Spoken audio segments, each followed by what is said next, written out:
Thank you for coming. It's lovely to have you here. This series, this is a second in a series of conversations. Some of you might have been here last week when Tim spoke with Terry on the same question that we're engaging tonight. So let me first introduce myself. I'm Sarah Bowie. I'm part of the New Earth Conversation, and on behalf of Ellen Foley, who's right here, and Ed Carr, who's not here, and several other people who are here who are part of the New Earth Conversation, I'd like to welcome you for this special conversation. The question that Tim, DeChristopher, and Susi Moser are going to engage tonight is the ever-present, unavoidable question of these times, which is how do we live now given what we know about climate? The most important, pervasive conversation and question that we face. Tonight, we're probably going to experience an expansion of our understanding of what that involves. And I hope you're going to consider this an invitation to get involved with us as we take this conversation up more here on this campus, and also to do it in your own communities and wherever you move in your life. Because we know that this is the question of our time, and with us in our hearts and minds, consciously and unconsciously all the time. Through the work we've done with the Council on the Uncertain Human Future and the New Earth Conversation, we've been doing the reckoning with this question for several years here. And we can, both Ellen and I can say more about that if you're interested in knowing more about how that takes place. There's also a web card in the back that you can grab and learn more about both of these projects. But let me introduce Tim and Susi, who have both been really living out this question for so many years, decades. Susi Moser is an expert on every dimension of communicating about climate, be it adaptation, vulnerability, resilience, social change, the interaction between scientists, policymakers, and the public, and leadership. What does leadership mean for these times? She's a geographer who got her PhD right here at Clark in 1997. Is that the right year? She's worked with coastal communities, urban and rural communities, forest-reliant communities on human health issues, and has advised federal, state, local governments, NGOs, professional societies, and foundations. She edited 2 groundbreaking anthologies, contributed to 2 IPCC assessment reports, was a convening lead author for the coastal chapter of the 3rd U.S. National Climate Assessment, among many other things. And I was just telling the story over dinner about how she and I helped launch the first environmental school here at Clark in 1995, where before or after that, she was actually a student of mine, kind of humbling, in a course that I taught, which was part of the environmental school. It must have been, we launched it before that. I can't remember, anyway. Yeah. Anyway, she has been a very close ally in developing the work on the Council on the Uncertain Human Future, and is part of the original national group. And I'm very blessed in her friendship and stretched by it as well. Tim DeChristopher has been a leading climate activist for over a decade. He became known initially through his action as Bidder 70 at an illegitimate Bureau of Land Management auction of public lands for fracking in 2008. And after that, he was forced to serve a couple of years in a federal prison for that act of civil disobedience. But that act also provided him the platform which he's used creatively and effectively to bring attention both to the threats on public lands and to the urgency of the climate crisis as a whole. He organized the climate justice organization, Peaceful Uprising, in Salt Lake City, and is co-founder of the Climate Disobedience Center. He recently graduated from Harvard Divinity School, and we're very fortunate that he's serving this semester as the inaugural visiting fellow for A New Earth Conversation. And we'll be teaching a collaborative as part of that in the fall. So welcome to both of you. Thank you for taking this up with us. And they will be bringing in the rest of us into the conversation later. Thank you. Thank you.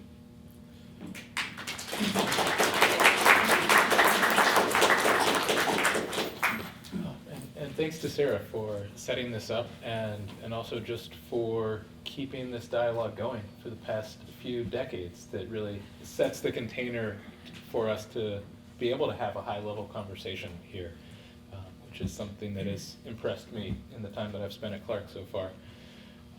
And I'm especially excited about this conversation tonight. You know, as a fellow here, I got to craft a couple of these public conversations and public events. And I kind of went to extremes where last week I had a conversation with Terry Tempest Williams, who's been a close friend and a mentor of mine for a long time. And this week I'm here with Susi Moser, who I haven't gotten to spend very much time with, and we only met recently through Sarah. But your work has been a big influence on me for a long time, and so I've had that sort of relationship from a distance. You know, in many of the events that I've done for the past few years in public talks, I often quote from an article that you wrote, I think back in 2007, called "Getting Real About It." It's 12, yeah. 2012, where you said that the most important thing for climate leadership is to grow our capacity to hold paradox. And I hope that that's something we dig into a little more tonight. I wanted to start us off by sort of setting the frame a little bit. Last week we talked a lot about sort of where we're at and dug in and tried to kind of anchor ourselves at where we're at in this moment and what that means. And to set that this week, I just wanted to read a little quote from Roy Scranton in his book, We're Doomed, Now What?, which is a great title. And the title of this essay is equally good. It's called What is Thinking For? And so he, you know, sort of looks at a lot of aspects of what is the value of thought in this age where thought is clearly not valued and where urgent action is so clearly needed. And he says, "Here we stand, each one of us, one primate among billions in a species that has overrun and ruined its habitat, headed for a population correction the likes of which the world has never seen, on a wobbly spinning rock with a rapidly warming atmosphere in a distant corner of the galaxy, a temporary accumulation of stardust, once nothing, will again be nothing, is nothing now but electrochemical pulse and biological striving, a flicker in the web of being. Only thought can help us see who we are, know who we are, and help us reconcile our imaginary collective models of the world, so rich and so vital, and so often false, with the truth of our worldly being. Only humble and diligent thought, uncomfortably estranged from daily life, can bring to light our total dependence on other humans and the non-human world we live within, while opening the way to the joyful communion our dependence makes possible." So that's sort of like diving right into it there of, you know, that phrase of heading for a population correction is certainly a little shocking, I think, but accurate of where we're at. And that leads into one of the other areas where I reference your work a lot, because over the past 5 years or so, it seems like there's been a huge explosion in the cottage industry of climate communications professionals, many of whom, or at least the ones who are best promoted or do the most self-promotion, are selling a fierce commitment to optimism, and tell us that we can't give people too much bad news about climate change. Like we can't say stuff that might scare people. You know, we don't want to be too honest. We need to like carefully manage everybody's emotional experience of climate change. and just give them a little bit, and give them some easy things to do to make them feel good. And that's where I often pull you out, being like, oh, but Suzanne Moser, she's a climate communications expert too. She's been saying this for years, that we need to be telling the full truth, and trust in people's capacity to hold paradox, and to hold that nuance. So I wonder if you could share with us where that learning comes from, and what your view is on the role of honesty, and sharing the reality of the world with each other, being open to talking about the world around us, even if it's beyond our ability to really control and contain, and come up with clear solutions for it, even if it seems dangerous, when that truth seems dangerous. What's the role of that? God, you opened up about 17 paradoxes, I think, in that one reading and in that question. So let me maybe start with where that comes from for me, just really a very personal origin. I remember, gosh, in the late 1980s, when Jim Hansen and others were first talking about climate change, I was trying to wrap my brain around it. I had just started my geography degree in Germany, and I had for all intents and purposes, a denier as a geology professor, which was very helpful to do some critical thinking. But at the time, it was, I just started to sort of go wild with my imagination of what they were saying. I had barely understood. I had just started to sort of think about Earth systems and how they function, whatever. And I was pretty much of a loner at the time. I didn't have a lot of friends. I spent a lot of time out in the boondocks with my dog. And anyway, it was processing in that context that, it just scared the living daylights out of me, what they were saying. And then I went to school, and there was just, this sort of complete erasure of all things emotion. Came to Clark in 1990, and it was enlightening to put humans back into the picture, and putting the perception of hazards into the picture, which was something that, at the time, Roger Kaspersons and others at now George Perkins Marsh Institute, what they were studying. It was just fascinating to me to sort of take that seriously professionally, or from a scientific point of view. Anyway, so, I won't bore you too much with my sort of the string of things that led me ultimately to working on connecting science and policy, that led me to working with the Union of Concerned Scientists, and I was all of a sudden in charge of communicating, and I scared I don't know how many people with what I knew, and I thought, if I just, I basically ran through the entire history of science communication, which is, just dump all the things on people, and there must be this vast hole in their brains, and if I fill it with enough facts, then hopefully some magic happens, and the right action will come from that, which, of course, I learned later is the completely wrong approach to doing that, but I made all the mistakes in that regard. And so a few years later, I'm at the National Center for Atmospheric Research, and they said, oh, you come from the NGOs, you must know how to fix this big problem that these scientists have. They're trying to get through with their objective science, and all these NGOs are just exaggerating, and it's just, go fix it, Susie. Well, it was a career changer to do that. I brought, with some money from MacArthur, 40 people together who had thought about that quite a bit. How do you change behavior?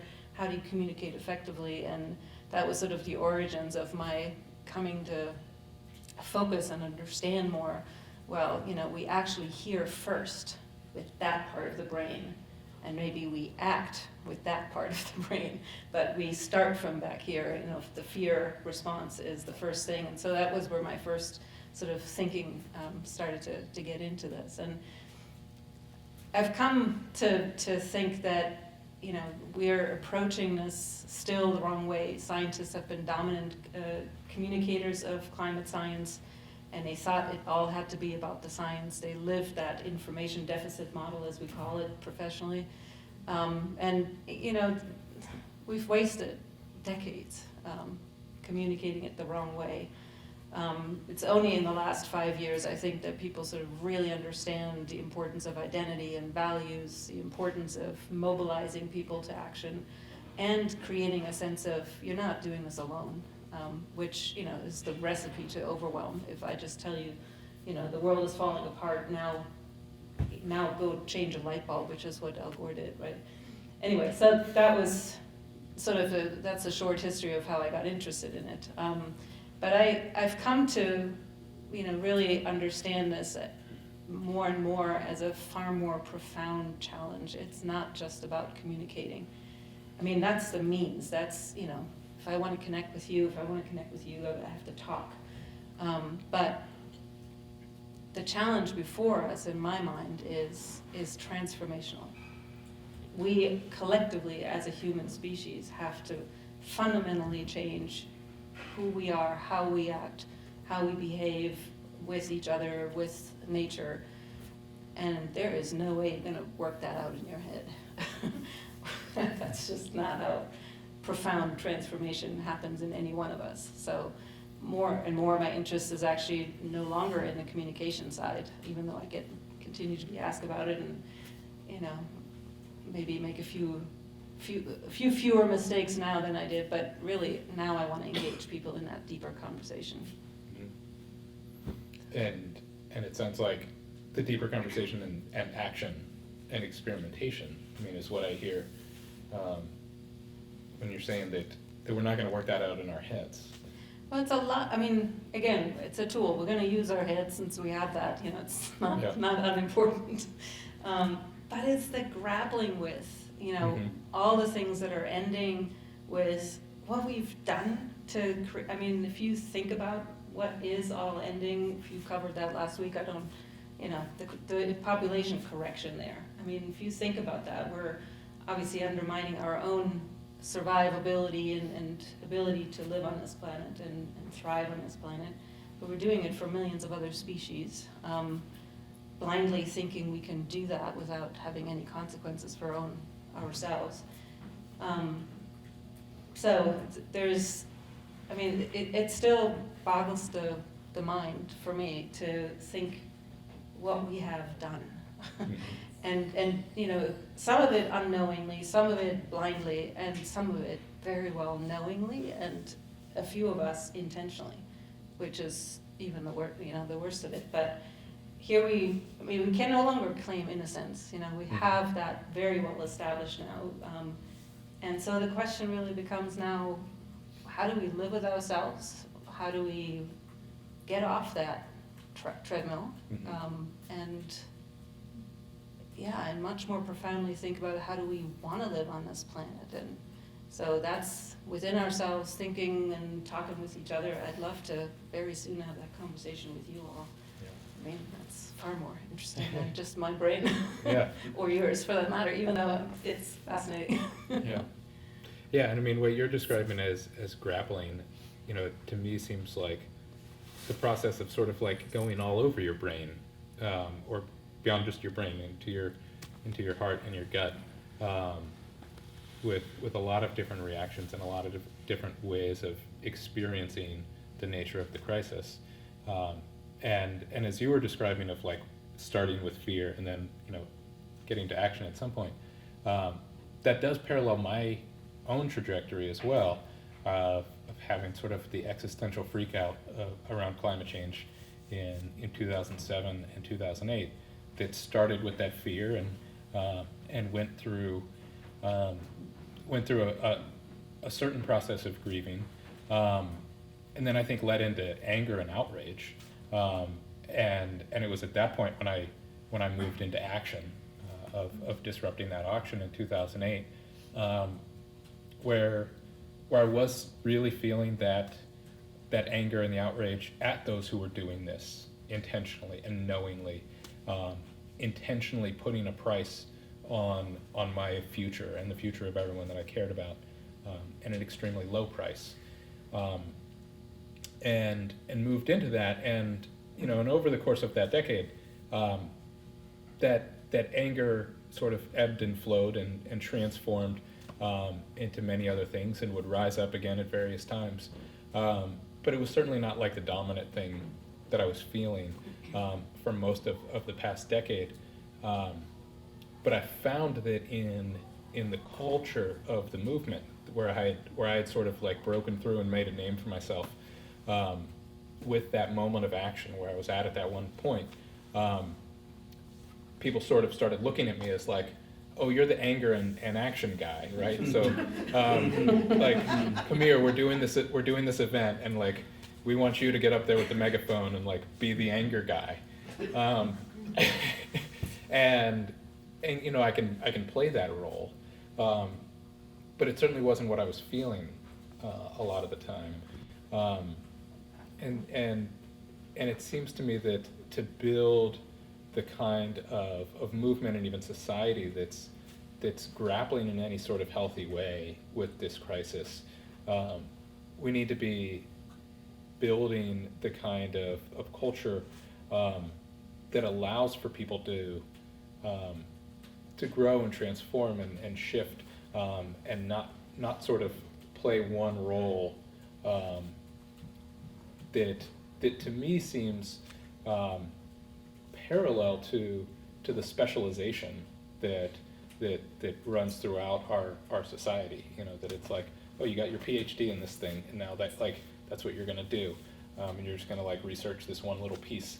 And a gender, specificity, right? You're allowed to be angry, and it's almost expected. If Right. I do that, oh, believe me, I've done that, and it's not going all over well. And yet I feel like I've become this ambassador for grief, and actually it's okay to be despairing and hopeless once in a while, even though that's not exactly culturally accepted either. But what a gender overlay on this whole thing, Right. That it's Yeah, absolutely. got to change a few things here, I think. Yeah. So I'm wondering, how do we build that kind of culture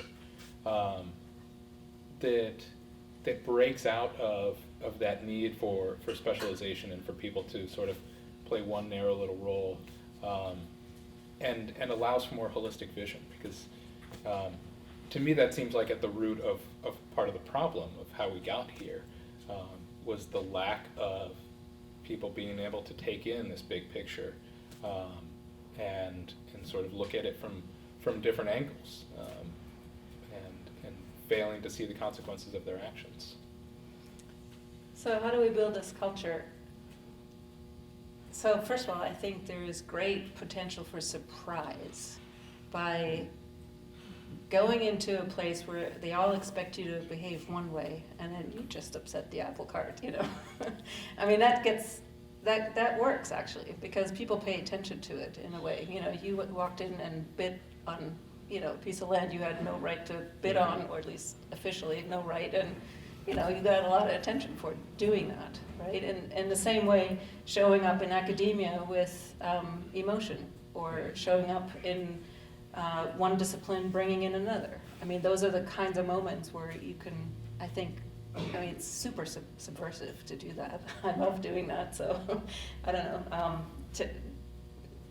I feel like I've, oftentimes tried to do that in my area of work, where I just, right now I make my living as a consultant researcher. I bring in these really quirky things into, stiff government offices, and it works wonders. I mean, just because it's so surprising. And so, living it, doing it, breaking down those weird constructs and or boundaries around what's okay to do, that works in my experience. I don't know.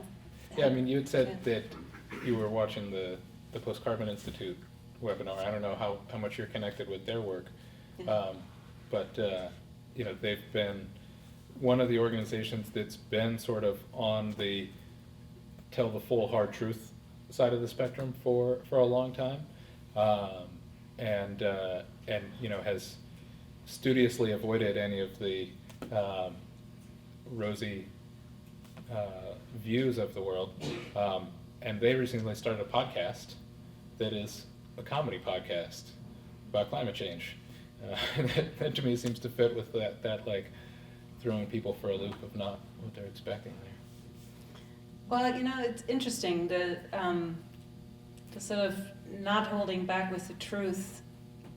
I'm 99% in favor of that. The 1% where I don't is if it shuts the door and you don't even get in to talk with anybody, then you just missed your chance, So that's my one piece where I say, if you can't walk in the door with climate change, if you can't walk in with, okay, the world is ending or whatever, then, maybe surprise yourself and try a different way to at least have a chance at having that conversation. I gave a talk one time that consisted of only cartoons, which was one of my best talks I ever gave. And it was at a scientific conference that, again, was one of those blow up the norm kind of conversations. Afterwards, this woman comes up to me. Turns out she was this heavy duty Tea Partier, big climate denier, and she just came up to me, reached over and said, "Thank you so much for that conversation. For the first time I didn't feel I was just, tabooized and then like made into a bad person." And we had a half an hour lunch conversation after that, So whatever gets you in the door is that one other piece to, I would say, add to that, so. Great.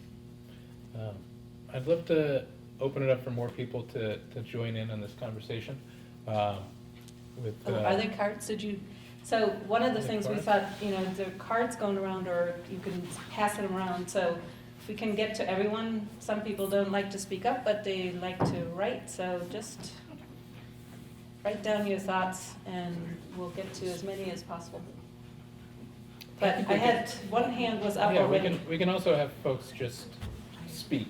Yeah, Love you to had your hear hand up. folks' voices. I was just wondering, how do you kind of make the transition from easing it in this way with like cartoons or other visual aids to presenting the facts that need to be presented about climate change and like how serious it is? How do you like ease that transition? So what I do is I first don't talk, I listen, I find out about what are their concerns, where does the boat leak for them, right? What is the issue that is of their concern?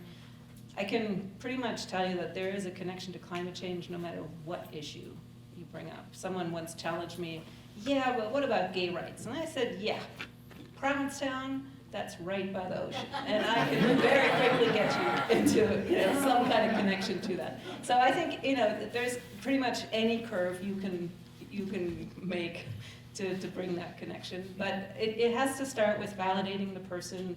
If you attack them, if you just label them in some way that that just ends the conversation.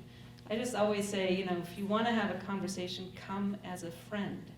Like, how would you talk to someone that is your friend? You would say, how you doing, just like connect with them first before you start clobbering them with whatever you want to clobber them with. It's probably not a good idea anyway. So then how do you kind of transition from the initial starting as a friend, listening first, to presenting the severity of the information? Is that always a necessary step at all? Or? I think in that first contact, I assess that out. I make my own judgment about whether that's necessary. If our purpose was to come together to have a conversation about climate change, I do. When the purpose is to get to know each other, maybe I don't, but I find out what they care about, and if I can get people to do the right thing at first before having that conversation, if I have an ongoing relationship, I can build the trust to having that. If I only have one chance, I often think, well, they can't unhear it. If I say it once, they can't unhear it. So I make my judgments around it. And yeah, I don't know. How do you do it? You come with the label climate change right over your head, but. I often do, and so my approach is a little different because I often try to get them to ask, and so to me that's part of the role of civil disobedience and of action that involves one's own vulnerability as a kind of storytelling and communication. And that was one of the things that I really learned from having gone through that role as a public figure who was engaged in civil disobedience in Utah, which is not a particularly progressive place when it comes to climate change or just about any other issue. And it was very well known what I had done there. And in the couple of years where I was awaiting trial, I was facing 10 years in prison. And so I would frequently have conservatives come up and ask me, like, why would you do that? Why would you put yourself in that kind of position? And the interesting thing about it was, in the vast majority of cases, I really felt like they were authentically asking that. Like, they really wanted to know, like, from one human being to another, why you would put yourself in that kind of risky position. And it always felt like a rare opportunity, because so often, particularly with dealing with folks from a certain cultural conservative community that is where part of the identity is that, like, we don't listen to anything liberals say. It often feels like there's this wall, this intellectual wall, where as soon as you mention anything related to climate change, you just kind of see it go up. Where like, no, that's the liberal thing. I'm not going to listen to that. No. And I felt like when folks would come up to me and say, like, why would you be willing to risk your life in this way? It was sort of getting around that intellectual wall by them having some kind of heart-to-heart empathetic connection there. And so when they would ask, I would be able to say, like, well, I feel like it's worth it. I feel like I need to take this risk because climate change is so seriously, because I'm worried about all these impacts for my future, because I'm worried about all these people and places that are going to be so severely impacted, and was able to have a very different kind of conversation with folks than I'm often able to in other circumstances where I'm just sort of like going in trying to talk to somebody about climate change, and so that really taught me a lot about the critical role of empathy as one of the most powerful parts of our human nature that I think has a disruptive impact on us. That empathy can break us out of the normal routines of our life and all the things that we concern ourselves about, and all the sort of identity barriers that we put up around ourselves. And more I've tried to build a lot of my work around the role of empathy. Yeah, I think that's really important. Are there other questions? Yes. So,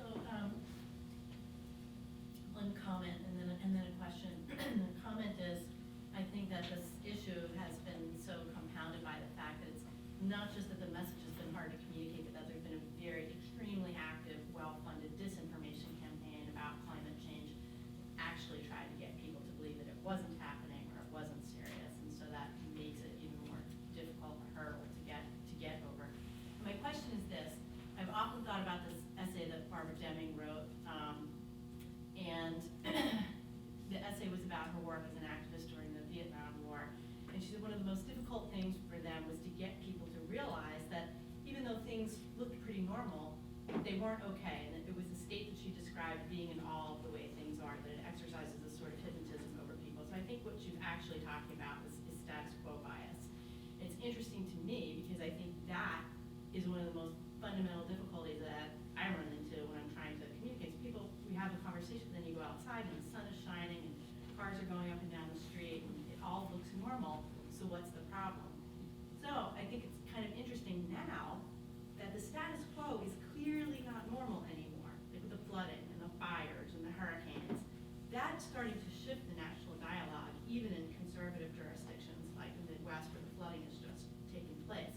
So I'm wondering if, Susie, in particular, you could speak to the effect of status quo bias and what you might expect to have happen as reality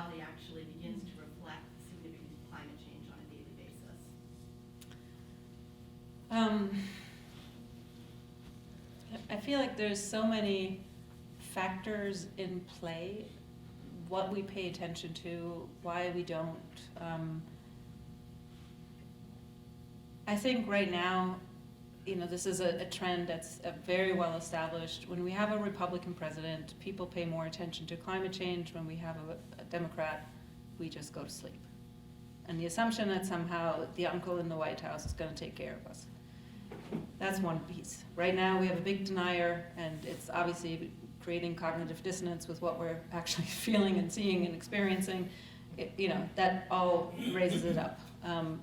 The experience itself does, but what we also know about sort of, hazards that if they happen, you're very concerned for a while and then it sort of, peters out.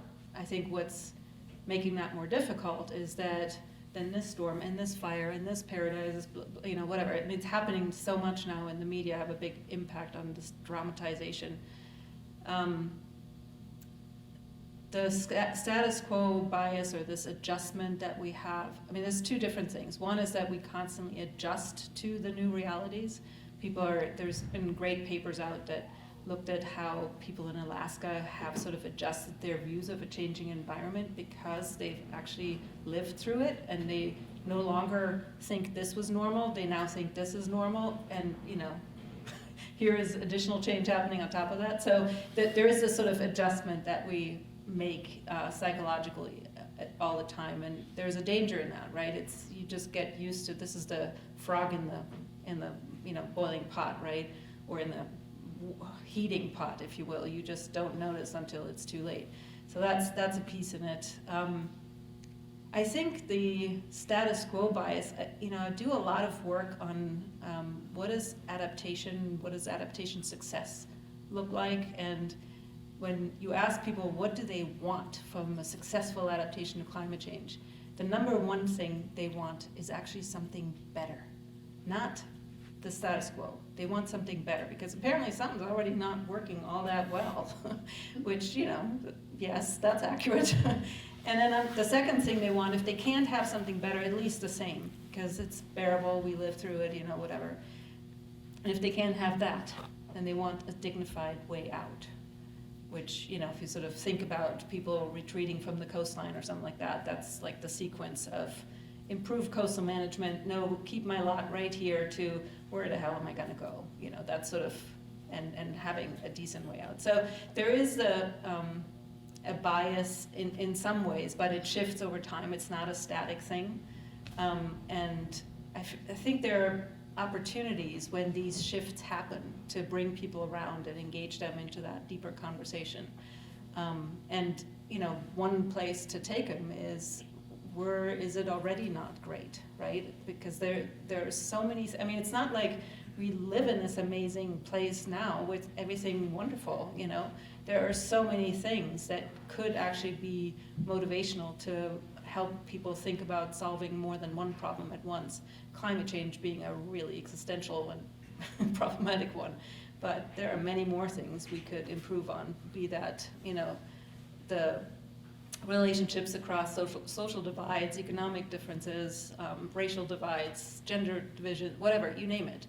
All of those items could be part of that work toward improving. And I think some people, this goes back to your question, some people come into this through one of these other passions that they might have of what they want to fix. And I'm like, go for it. We need help on all those fronts, As long as we can make sure that whatever you do in that arena doesn't counteract what we need to do over here. In other words, that you think about the system as a whole and not try to undermine climate work while you're working on poverty or whatever the case may be. Working on the potholes while not forgetting species, or, that sort of integrated thinking. That's a good use of our brain, right? Anyway, so that would be my approach to it. One of the things that is troubling around that, though, is the work of George Marshall, who wrote Don't Even Think About It. And he went to a lot of these places that had recently suffered climate impacts, like the coast of New Jersey after Sandy, and in Texas after the droughts and the floods that they had there. And his work rather disturbingly found that in the wake of those climate disasters, people were less likely to be willing to talk about climate change than in other places. And he speculated that that's due to being so disrupted out of their status quo that then they're more desperate to cling to it, that sort of status quo bias gets stronger in a way. And the idea that this radically destabilizing experience that they just went through could be not only the new normal, but just a sign of even more to come, can be just the beginning of even greater disruptions, is sort of too shocking for them at that moment of disruption. You know, this is coming back to your question of how do you change the culture. So there's a sociologist who did a study in Norway about the sort of social norms we have as communities to sort of collectively link arms to deny the reality, even though we're living with dramatic change. And I think this is an opportunity where, again, you can disrupt, you can build an alternative. If you open your home and say, if you want to come and just grieve about it or whatever, I mean, and open that space. I'll tell you an example from after Hurricane Maria hit Puerto Rico. There's a natural estuarine research reserve, which basically is sort of a local coastal management hub, if you will. And all the staff had lost their homes. They were supposed to rebuild their own entity, their own facilities at the same time that they're asked to help the community rebuild.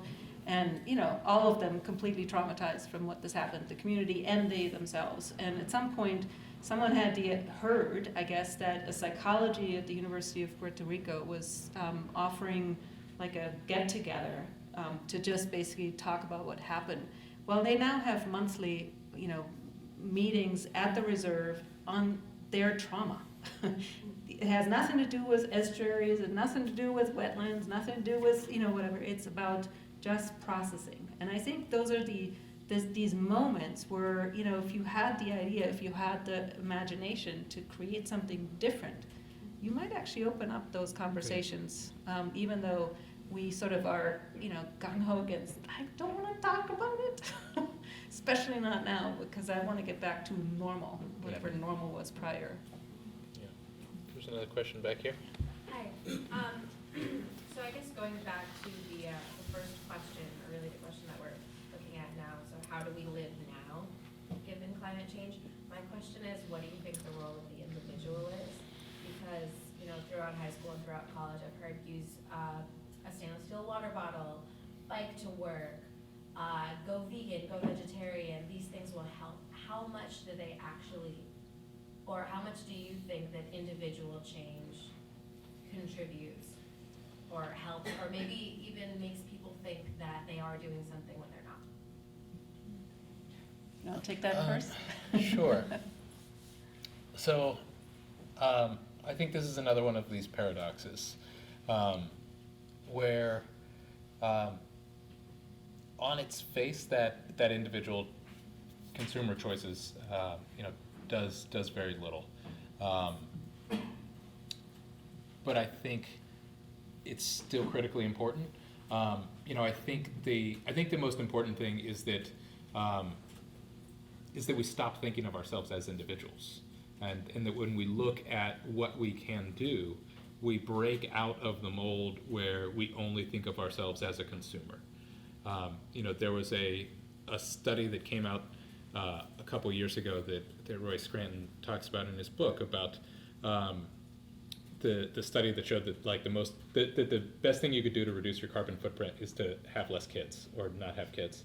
But it's interesting when you look at what they considered in terms of the best thing you could do, because they didn't compare not having a kid to stopping a pipeline that's coming through your community.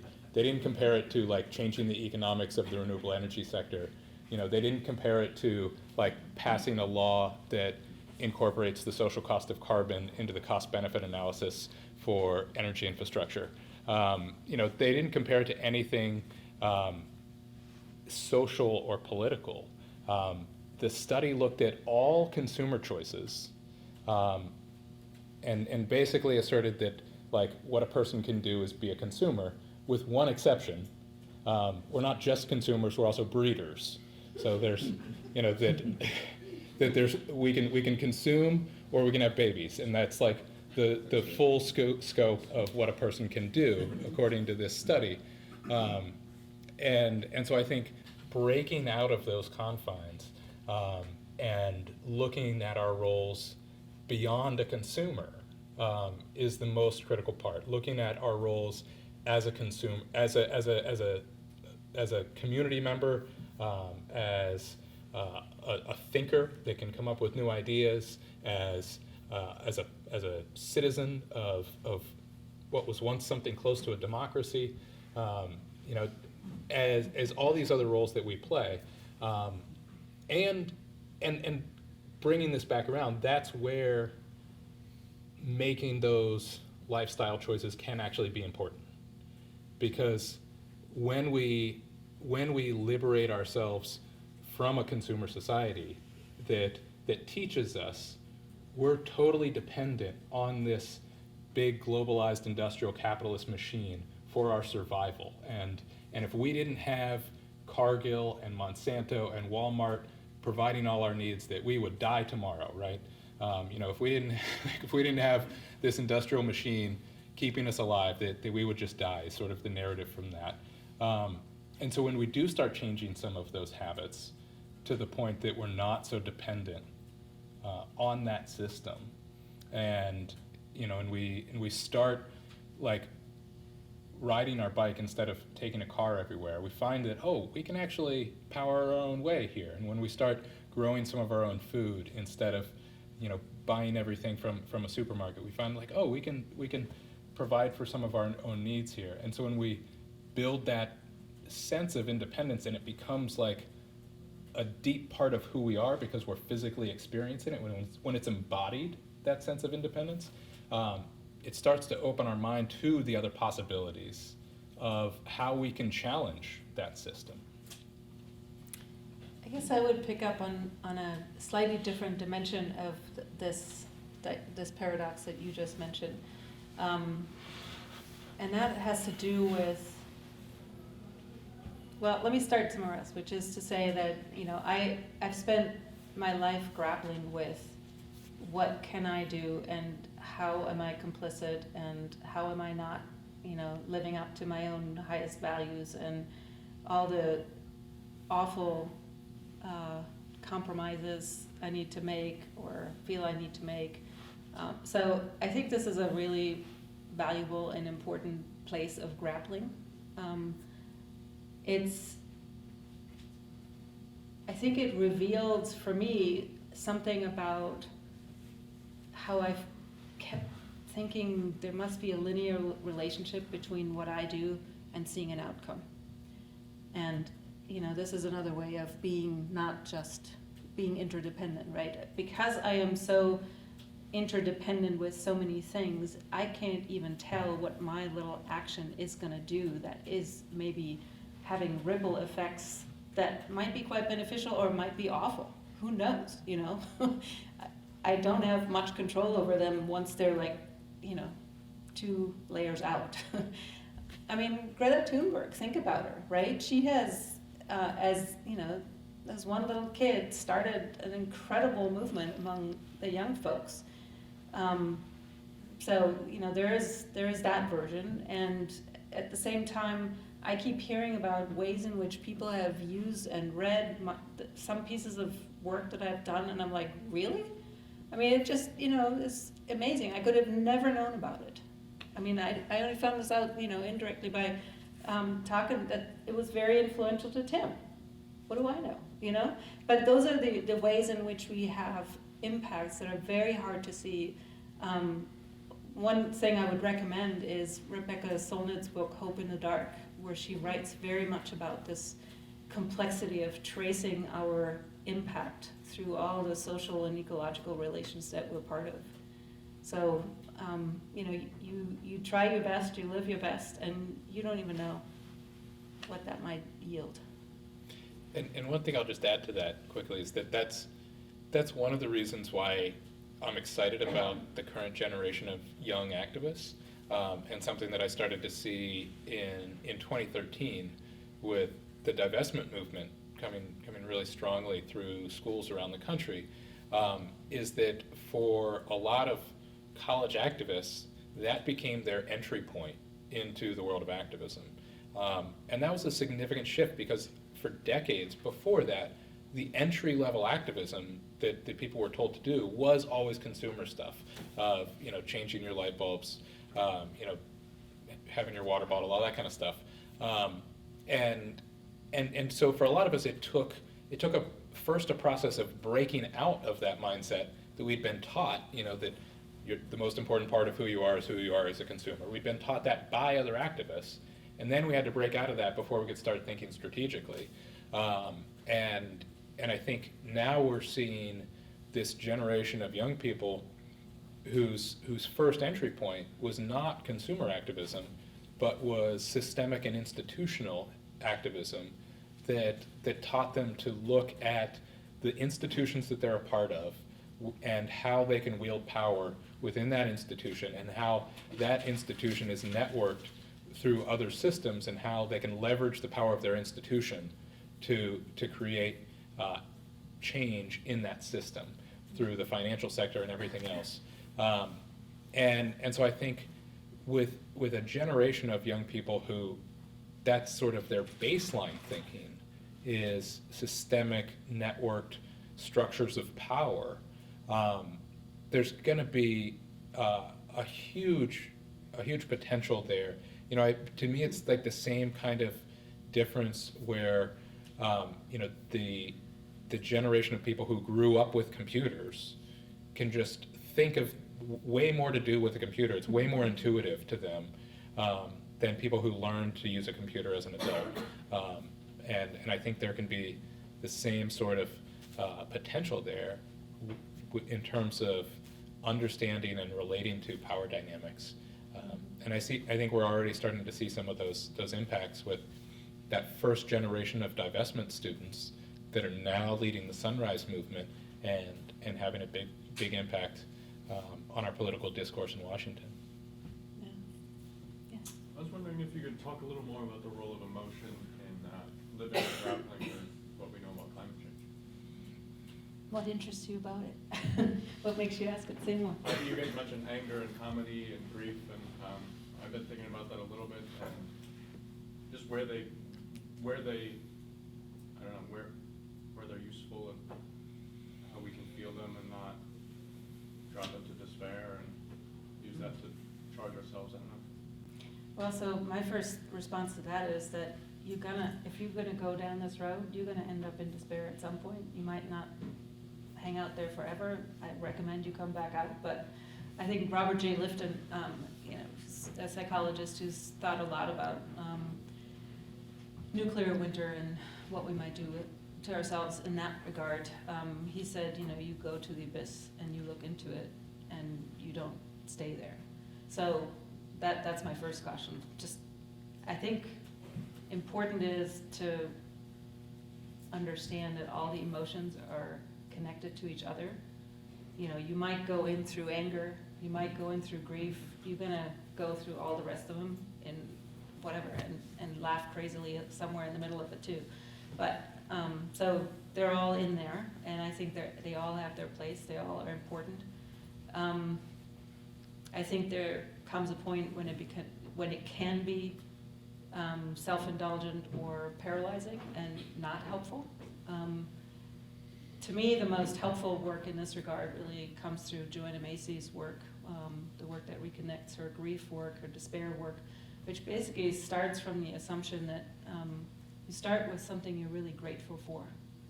And the minute you are aware of the thing that you love and you recognize how that thing could be threatened, you very quickly go into the grief and despair and anger and shame and guilt and all the rest of it. And, as she says, that doing that, as opposed to oppressing that feeling, suppressing it, and let's not talk about it, let's all just smile, whatever. The more you actually go through that emotion, you actually free up. She has this little thing about emotion being energy in motion. So it's basically you free up the energy to use it for the action out in the world. So use it for that purpose. Use it like fuel, just of a non-CO2 kind. It's actually renewable too.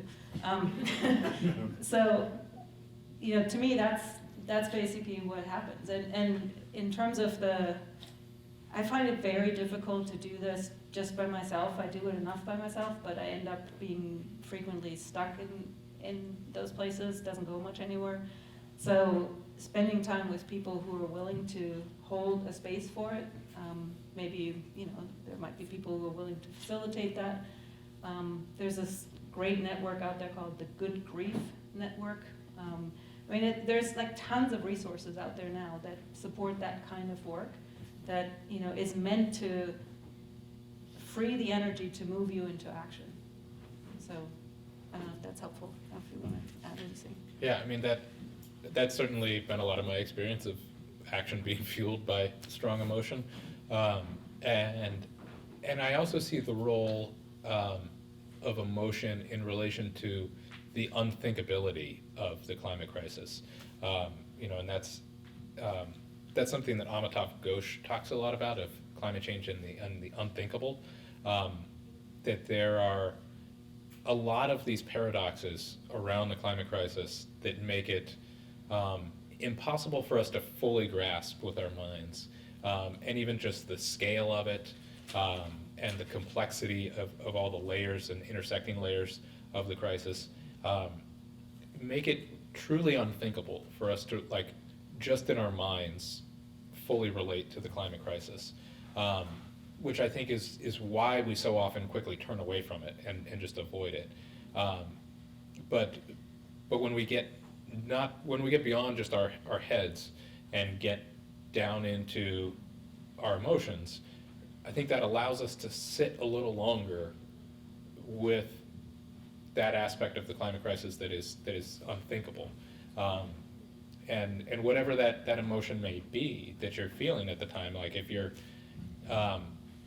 outraged about it, that outrage can hold you there a little longer, that you're not just turning away. If you can joke about it, that gallows humor about how fucked we are, can help you sit with it a little longer than if you just turn away because it's unthinkable, or the grief or whatever it is, can hold us there at the edge of what our mind can handle. And it's when we're sitting at that edge and at our limit that we grow our capacity a little bit, and deepen our understanding, when we can just sit with it.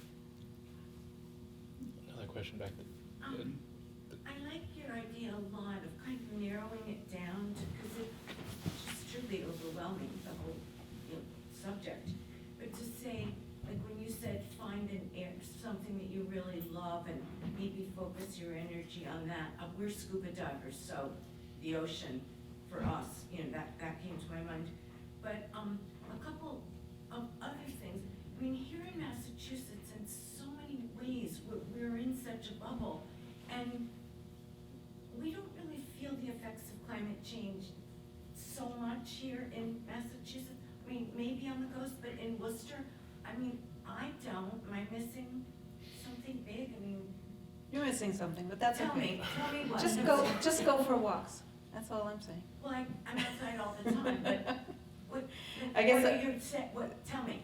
So, the first thing that comes to mind is just listening to the soundscape. Are you still hearing as many true. birds? That's right. Are you Yeah. No. being bugged by as many mosquitoes Right. or other bugs on your car? Yeah. I don't know. Those are just a couple of the Yeah. changing seasons, extreme rainfall events. I think those would be high up on my list Okay. for this area. Okay. The question I had is, if you wanted to give money as a way to make change, are there organizations that stand out for you guys that one gives money to? That's a big question. Oh, well, the easy answer is Climate Disobedience Center. Conversation. Right here.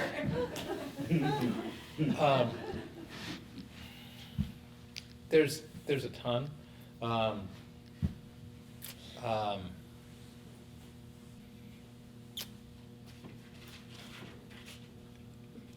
Well, what I would say about it is that you need to do a bit of research as to how deep do the organizations go in what they offer.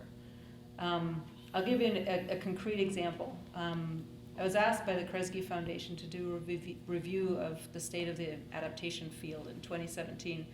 A couple of colleagues and I did this study, and what we found was, yep, there's lots of stuff bubbling up. People are doing all kinds of work, NGOs, local governments, state governments, whatever. The only places where we saw something really transformational going on was in the climate justice movement, because that is where people are thinking about both reducing emissions, preparing for the now unavoidable impacts, and doing that with social cohesion in mind, like really trying to remedy old injustices and disadvantages that we white people have basically created, privileged people. And I feel the work that I witnessed going on in those communities of really dealing with their internalized racism and internalized classism and all that stuff, I don't see that happening in really most other NGOs out there. But I see it there.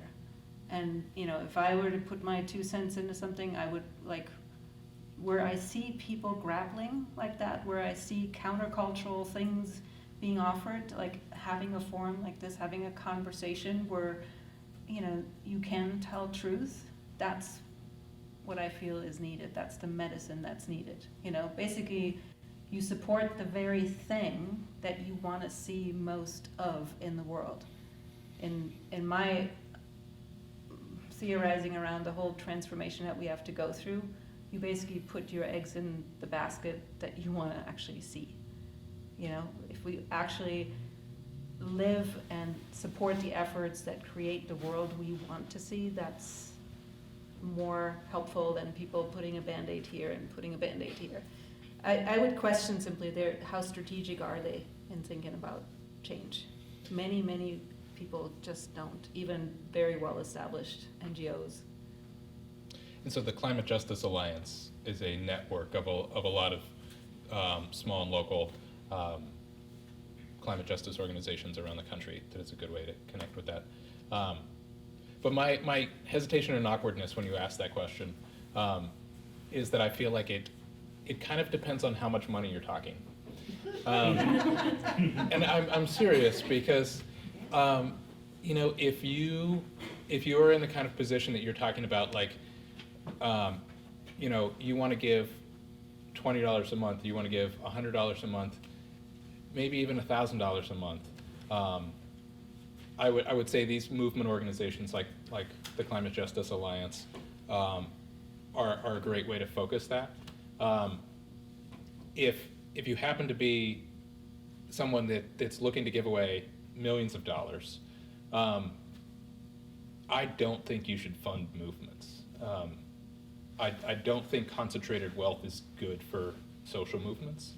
I think if you have that kind of wealth, I'd rather see you put it into the physical transformation that needs to happen. Put it into putting solar panels on every public school in the state. Put it into land restoration projects. That physical transformation, because regardless of how good the intentions are on either side, those who are giving it and those of us who are receiving it, concentrated wealth corrupts movements. As much as we try to resist it, that money is a kind of power, and really tilts the scales of grassroots movements. And I think part of the reason that we have so much dysfunction in our social movements today is the funding stream that comes from major foundations, and just all of the perverse incentives that come from that. And I know there's foundations trying to, work out better models for that. But I think part of it is the nature of massive concentrations of wealth. You had a question? Yeah. Hello, this is a question for either of you. So in the world that we live in today with, for example, the plastic industry and gas guzzling cars, it appears that there's no way to reverse the damage that we've done, but only prolong the effects of climate change. And I understand in a perfect world, getting a message out about climate change, everybody would be aware of it. But once all those discussion happens, what happens next? We can talk about it, we can discuss, but until action is going to be made on a large scale, then what's the point? Kind of like my friend Alexis was saying, the individual, the impact versus the large scale. So I believe that discussion is very important, but discussion is only talk until action is made. So what do you think happens next? Building power. After he just said, don't concentrate power. Yeah. Well, building movement power, I think, and shifting power structures. We actually have to take control of the levers of power in society, and that happens in a variety of ways. That happens by directly confronting those power structures. That happens by building alternative institutions. But to me, there's a million things that need to happen for the transformation that we need. But in almost all of those areas of change that we need, there's sort of a spectrum of ways to do it, between reinforcing our current power structures and building up and lifting up alternative power structures. And so I think regardless of where you choose to engage on this really broad map of work that needs to be done, I think it's critical that we ask ourselves at each stage and on a regular basis, is this course of action going to reinforce existing power structures or transform power structures and disperse that power? I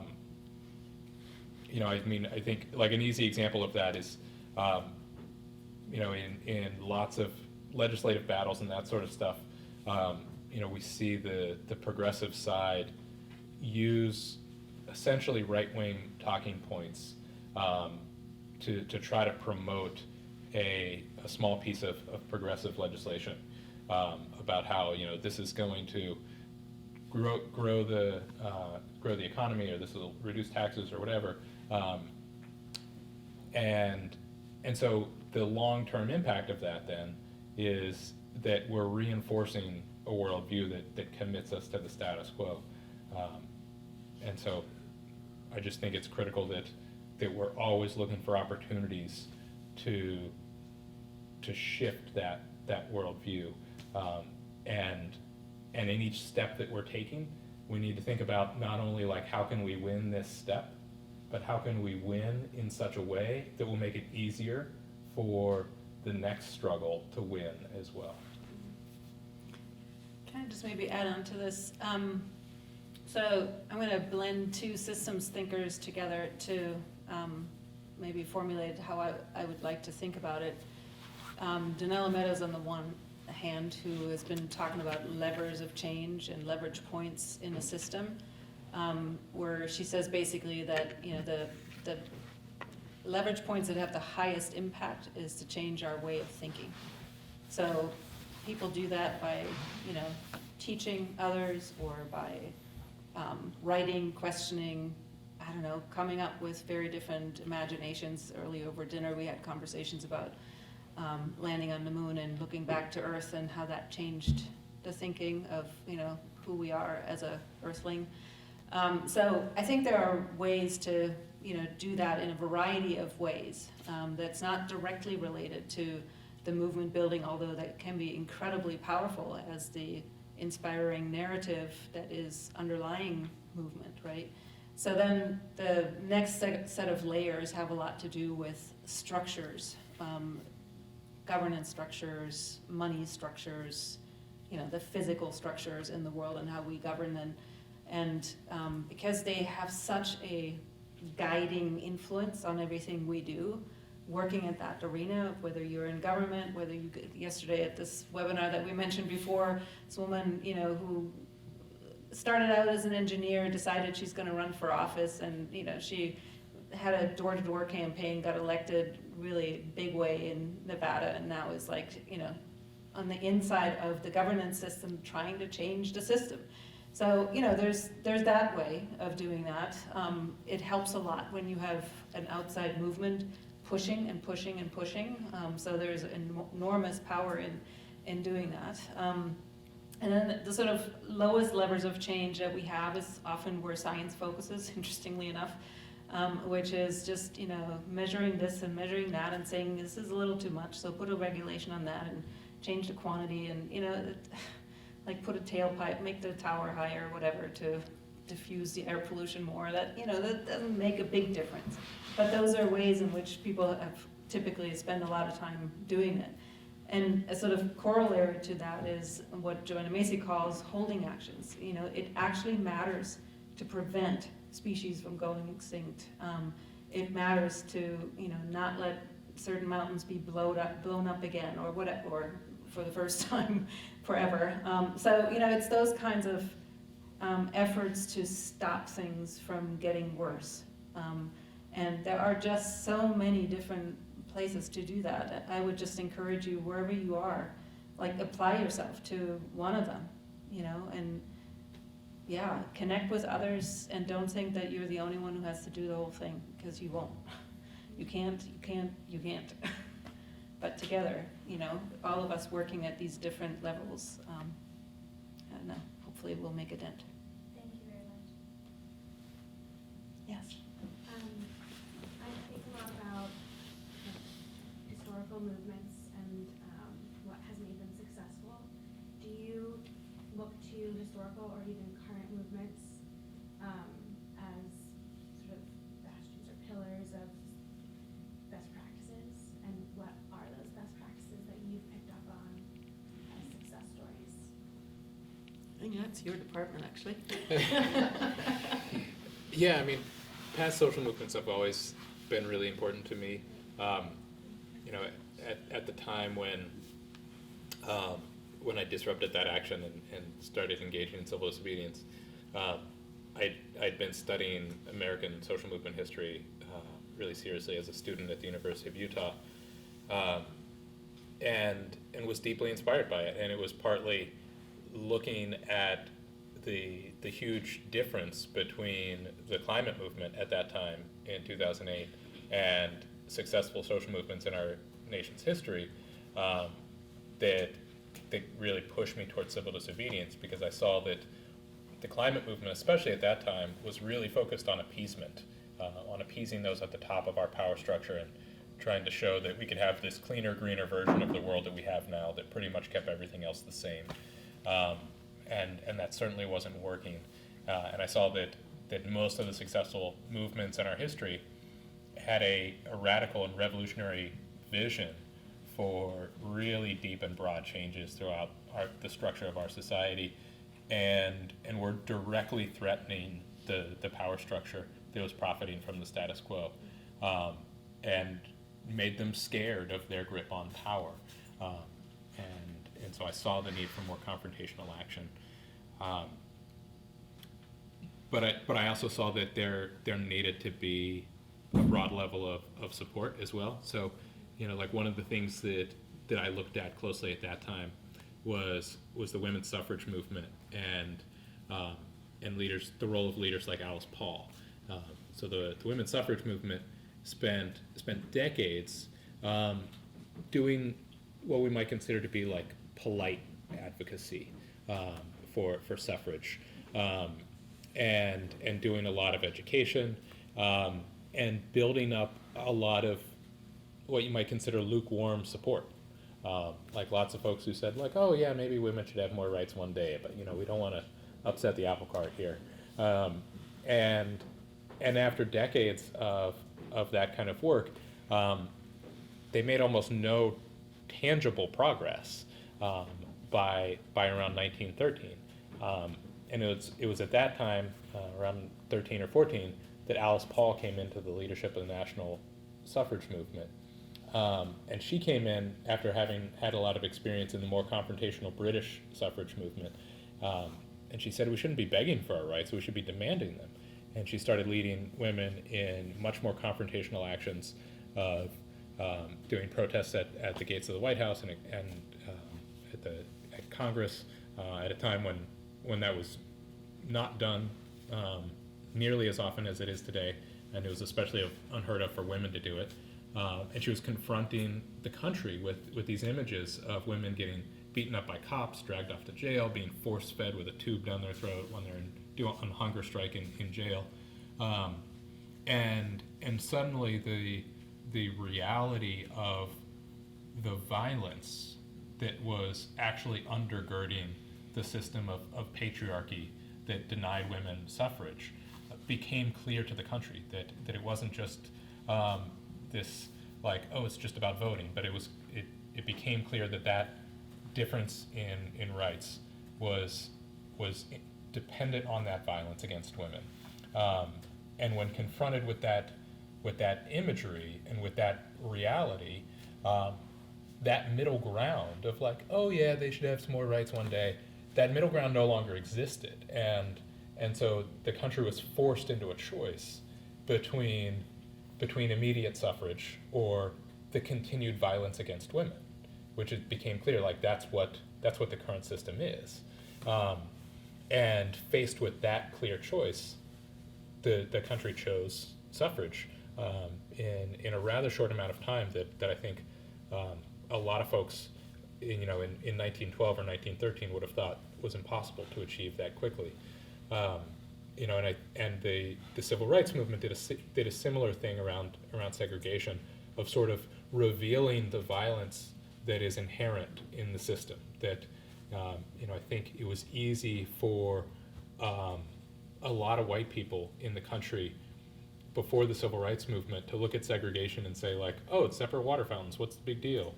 It's not like it's hurting anybody. And I think when the civil rights movement was challenging those laws and demonstrating that was a system of segregation that was upheld by violence, and the country was confronted with those images of people getting their heads beaten in, it forced them into that choice. And I think we're at a similar position now, where the environmental movement has been doing a lot of education for decades, and has built up a mass of people in the center that say like, oh yeah, we should have clean water and clean air, but we just need to do it in a way that doesn't upset the economy, right?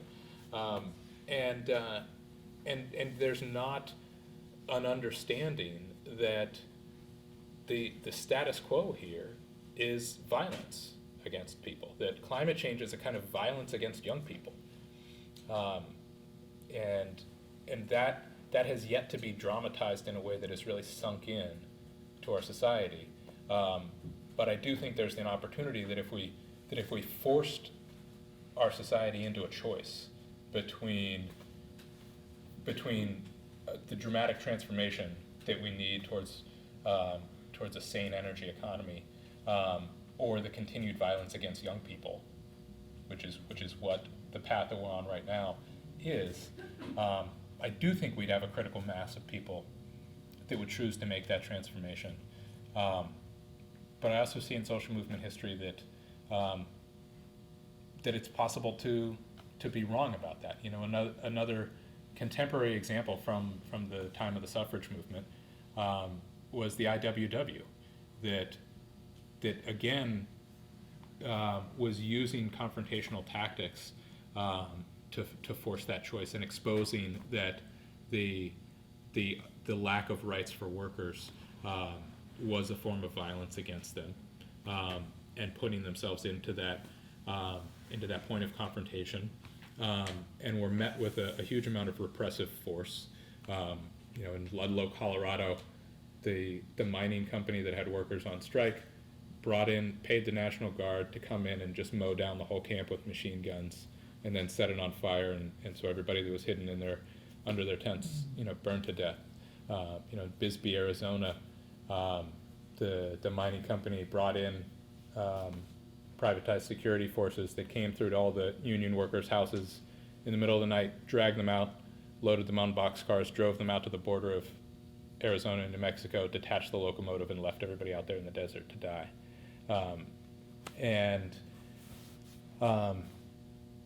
unfortunately for the IWW, they didn't have the base of connection, the base of support for the country to come down on the side of workers' rights as strongly, and so they were largely wiped out by those repressive actions, and didn't get the level of success that the suffrage movement had.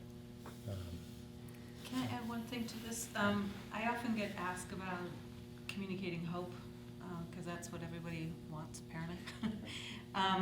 And one of the things I have found over time is that we have very little hope literacy in this country, and probably the world. And one piece that's missing most of all is an understanding of how historical change happened. When you ask people actually, what can I do? Most people have no clue how their individual action could lead to anything.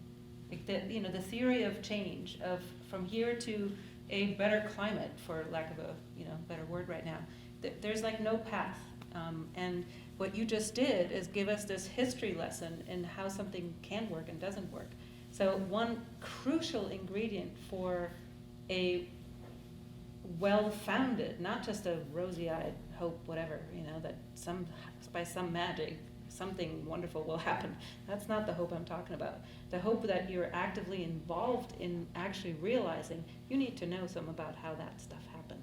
So these kinds of, history lessons are absolutely essential in order for us to move forward in a useful way and strategic way. So just that as a footnote.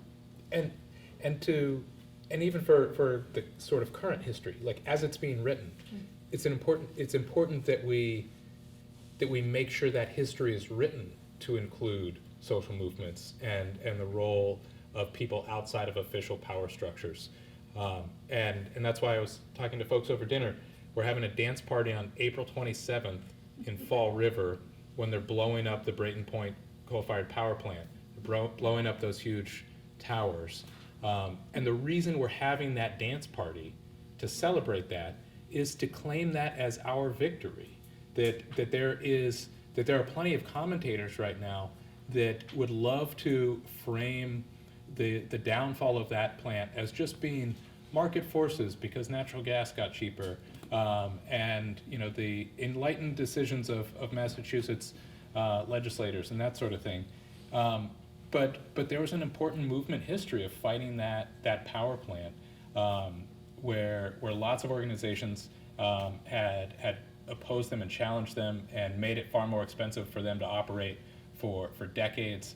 And then in 2013, a coalition of organizations started putting some more critical pressure on them, where J. O'Hara and Ken Ward anchored a lobster boat in front of the dock of that power plant and prevented a massive shipment of 40,000 tons of coal from being delivered. And that action then set off a wave of actions throughout the rest of 2013, where people were protesting outside of that power plant. People were organizing in that local community, bringing attention to it. And by the end of that year, the company committed to shutting it down. That movement history is important for us to remember, and to claim it as it's happening, that we played a role in that. So join us at April 27th, JFK Park and Fall River. The extraordinary rendition band will be there. It'll be a great time. I And see. that's beginning to seg into, what's next, which is, it seems to me we're kind of at a good point to wind up. And I do want to just say, is there one more thing you want to say? And could it possibly be a sort of summary response to how do we live now, given what we know about climate? Is there anything else that you, or something that would be succinct, that you would want to say to us and yourselves about that question? I don't know, we've sort of trotted over that. Do you want to go first? Sure. So, one of the primary focuses of the organization I work with right now is a small group model that we're calling praxis groups. And the reason we settled on that term to frame what we're doing is that we actually think the idea of a praxis is the central answer to how we live now. And praxis is that cycle of thinking and acting, and then learning from that action and reflecting, refining our thinking, and going back and doing more action, and continuing that cycle that often ends up sort of tightening to the point that those happen in a much more integrated kind of way. But recognizing that this is going to continue, that we're going to know a little bit and just enough to act, and we're going to act imperfectly, and we're going to learn something from it and be able to know a little bit more. And I often see a lot of debates in climate circles about, like, what's the first thing that people should do? Like, first people need to educate themselves, or first people need to do this or do that. And when I look at that praxis cycle, I don't actually think it matters where you start, as long as you're committed to continuing around that path. That, like, if you feel like you just need to, like, go and do something, like, fine, go and do something, and it's okay that it, like, doesn't work. It's okay if it's like a wild, like, maybe misguided action. Learn from it, think about it, like, gather more information, talk to more people, go back and try something else. Often I use the metaphor that it's kind of like riding a bike. That if you try to get the balance perfect on your bike before you start pedaling, you'll never go anywhere, because you can always fine tune it a little bit. You're always wobbling a little bit. And if you just pedal your bike without worrying about balance at all, you're going to crash and not make it very far and get hurt. And I think because climate change is so unthinkable, we're never going to fully understand it to the point that, like, now we're ready to act because we've learned everything there is to know about it. And if our goal is to have that perfect understanding, we're always going to be trying to balance our bike in that way. And if we just get stuck in action and never really think about what we're doing, we're going to hurt ourselves and others and not get very far. But those two are mutually reinforcing. That as we pedal, it gets a lot easier to balance. The forward momentum sustains the balance, and the balance sustains the forward momentum. And I think the same is true with our action and reflection. That regardless of where we start, we just have to commit to keep going and turning those wheels of praxis. Well, we started with paradox, so we're going to end with paradox, I think. You just pointed it to one, and going to make that circle a little bigger and say, as the sort of thinking heavy person, that America has a history of doing first and thinking afterwards. And I don't know, it's my European blood coming through. I think it would behoove America if it thought a little more and maybe did a little less than that. So strategic thinking, maybe starting with the reflection is not a bad place. Just to be countercultural. Countercultural is what we need now, because this culture has gotten us into a lot of trouble. So I encourage you to, start wherever you are. Don't think you have to do it alone. Put yourself in that larger context, and see how you can surprise yourself and others wherever you are with something that is just counter wherever you are, counter the culture in that place, in that neighborhood, in that organization, whatever. So I'll stop there.